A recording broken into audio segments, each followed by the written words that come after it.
Gym जा रहे हो, डाइट भी फॉलो कर रहे हो, मेहनत कर रहे हो, फिर भी वजन बिल्कुल नहीं घट रहा है आपका। सच क्या है? प्रॉब्लम है, समस्या तुम्हारी डाइट या जिम या मेहनत में नहीं है, समस्या है थायराइड में। जी हाँ, आज मैं पूरा सच बताऊंगा बड़ी ही आसान भाषा में, मॉडर्न साइंस क्या कहता है और आयुर्वेद क्या कहता है इसके बारे में। तो सबसे पहले जो स्क्रीन पे जैसे आपको दिख रहा होगा, आज के वीडियो में हम क्या क्या सीखने वाले हैं। थायराइड होता क्या है एक्चुअली, हाइपर थायराइडिज्म क्या होता है, हाइपोथायराइडिज्म क्या होता है, उसके बाद इसके लक्षण क्या क्या आते हैं, क्या ट्रीटमेंट है इसका, वेट क्यों बढ़ता है थायराइड की समस्या में, मेडिसिन जो मॉडर्न साइंस है उसमें क्या है, और आयुर्वेद का क्या सॉल्यूशन है। सारी बातें हम आज के इस वीडियो में समझने की कोशिश करेंगे, तो वीडियो को एंड तक जरूर देखें, नहीं तो आधा नॉलेज आपके लिए डेंजरस भी हो सकता है। नमस्कार, मैं हूं डॉक्टर वरुण राय। चलिए शुरू करते हैं आज के इस वीडियो को। एक पेशेंट आया मेरे पास, बोला डॉक्टर साहब मैं तो हवा भी खाता हूं तो भी वजन बढ़ते जा रहा है।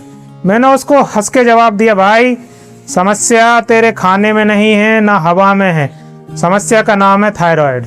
जी हाँ, तो अब हम आगे देखते हैं कि असल में ये थायराइड किस चिड़िया का नाम है। तो चिड़िया नहीं, एक बटरफ्लाई, तितली के आकार की ग्रंथि हमारे गर्दन में यहाँ पर होती है, जो एक केमिकल हमारे ब्लड में छोड़ती है, बॉडी में छोड़ती है, जिसका नाम है थायरॉक्सिन। ये हमारे बॉडी का जो स्पीड है, आप आसान भाषा में समझिए कि जैसे बाइक या कार में स्पीड कंट्रोल करने के लिए एक्सीलरेटर होता है ना, वैसा ही हमारे बॉडी की स्पीड का कंट्रोल करने के लिए ये थायराइड और उससे निकलने वाला ये केमिकल थायरॉक्सिन ही जिम्मेदार है। जैसे ही थायरॉक्सिन हमारे बॉडी में कम जाता है तो वो हाइपोथायराइडिज्म होता है, हमारी बॉडी स्लो हो जाती है। और जैसे ही थायरॉक्सिन बढ़ जाती है बॉडी में तो हमारे बॉडी की स्पीड बढ़ जाती है। तो मेजॉरिटी ऑफ जो पीपल है, जो देश में लोग हैं, वो स्लो मोड में फंसे हुए हैं। अब हम आगे दोनों को अलग अलग समझते हैं। सबसे पहले हाइपोथायराइडिज्म को देखते हैं। इसमें जो केमिकल है थायरॉक्सिन वो कम हो जाता है हमारे बॉडी में, उसके कारण होगा क्या क्या, हमारी स्लो हो जाएगी बॉडी पूरी। स्लो का मतलब बाहर से नहीं, जो आप चल फिर रहे हैं, बॉडी के जो इंटरनल काम होते हैं, जो केमिकल काम होते रहते हैं, उसकी स्पीड कम जाती है। तो उससे होगा क्या, वेट बढ़ने लगेगा हमारा, वीकनेस लगेगी, थकान लगेगी, कॉन्स्टिपेशन हो जाएगा, क्योंकि आंतों की गति भी हमारी कम जाती है और हमारी बॉडी जैसे हमको बोल रही है भाई मैं स्लो मोड में चला गया हूँ। अब हम आगे देखते हैं कि हाइपर थायराइडिज्म क्या है। तो हाइपो जैसा अभी हमने देखा, उसका जस्ट ऑपोजिट हाइपर थायराइडिज्म है। इसमें ये जो केमिकल होता है थायरॉक्सिन, जो थायराइड ग्रंथि से निकलता है, इसकी मात्रा हमारे शरीर में बढ़ जाती है। इससे होगा क्या क्या, हमारी बॉडी की स्पीड बढ़ जाएगी इंटरनल सारी, जैसे हार्ट बीट बढ़ जाएगी, हमें उसके कारण एंजाइटी होगी, घबराहट होगी, स्वेटिंग आएगा। नॉर्मल रूम टेम्परेचर में बाकी लोगों को गर्मी नहीं लगेगी, पर आपको स्वेटिंग होता रहेगा। बिना ट्राई किए, बिना कोशिश करे आपका वजन घटने लगता है इस कंडीशन में, और आपकी बॉडी जैसे कह रही हो मैं भाई कंट्रोल से बाहर हो गया हूँ। तो सिंपल बात याद रखिए, हाइपो मतलब कम, हाइपर मतलब ज्यादा। ठीक है, तो चलिए अब आगे बढ़ते हैं। तो अब हम देखते हैं कि असली विलेन कौन है। आपको लग रहा होगा थायराइड ग्रंथि ना, तो नहीं, ऐसा नहीं है।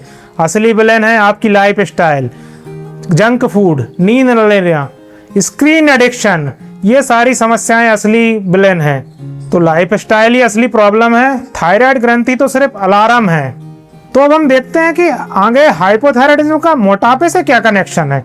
तो जैसे कि अभी तक हमने समझा कि हमारे बॉडी की स्पीड, जो नॉर्मल मेटाबॉलिज्म रेट है, वो कम जाती है, जिसके कारण क्या है, जो फैट बर्न होना चाहिए, जो हम खा रहे हैं वो हमारे बॉडी के इंटरनल सारे कामों में यूज होना चाहिए, वो भी कम हो जाता है, जिसके कारण हम जो भी खाते हैं वो हमारे बॉडी में स्टोर होने लगता है और जो बर्न होना है उसको, वो ऑलमोस्ट जीरो हो जाता है। इसीलिए बॉडी का वेट भी धीरे धीरे बढ़ने लगता है। अब हम आगे देखते हैं कि इसका ट्रीटमेंट क्या है। तो according to modern medicine, thyroxine की कमी है हार्मोन की, तो हार्मोन के टैबलेट लेना है और ये हमेशा इसी से मैनेज रहेगा। पर समस्या ये है कि इससे जो रूट कॉज है, जो जड़ की समस्या है, वो ठीक नहीं होती है। तो अब हम आगे देखते हैं कि अकॉर्डिंग टू आयुर्वेदा ये समस्या है क्या थायराइड की।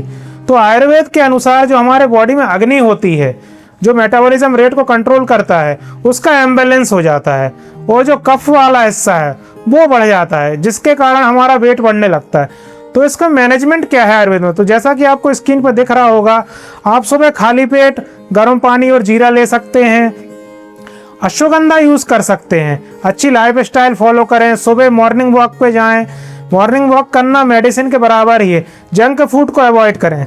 तो 100 बात की एक बात यह है कि आप अपनी लाइफ स्टाइल अच्छी करें, नेचर के अकॉर्डिंग चलें, बॉडी खुद ही हील कर लेती है अपने आप को।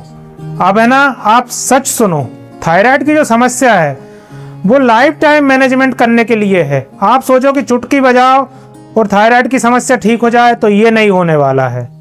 तो डेंजरस क्या है थायराइड की बीमारी? नहीं, डेंजरस है उसको इग्नोर करना।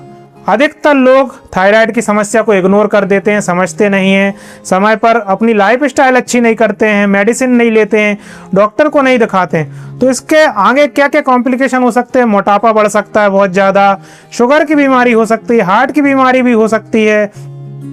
तो अपनी लाइफ स्टाइल को ठीक करें, बेसिकली एट लास्ट बात यही आती है। तो आप थायराइड की समस्या को बहुत हद तक पार पा सकते हैं। ऐसे ही और भी हेल्थ और फिटनेस रिलेटेड टॉपिक्स पे अगर आप वीडियोस पाना चाहते हैं तो मेरे इस चैनल को अभी सब्सक्राइब करें। इन फ्यूचर बहुत सारे टॉपिक्स आपको ऐसे आते रहेंगे। और अगर आप किसी स्पेसिफिक टॉपिक पे वीडियो चाहते हैं तो इसी वीडियो पे अभी कमेंट करके मुझे ज़रूर बताएं। आने वाले समय पर उस पर वीडियो ज़रूर दिया जाएगा।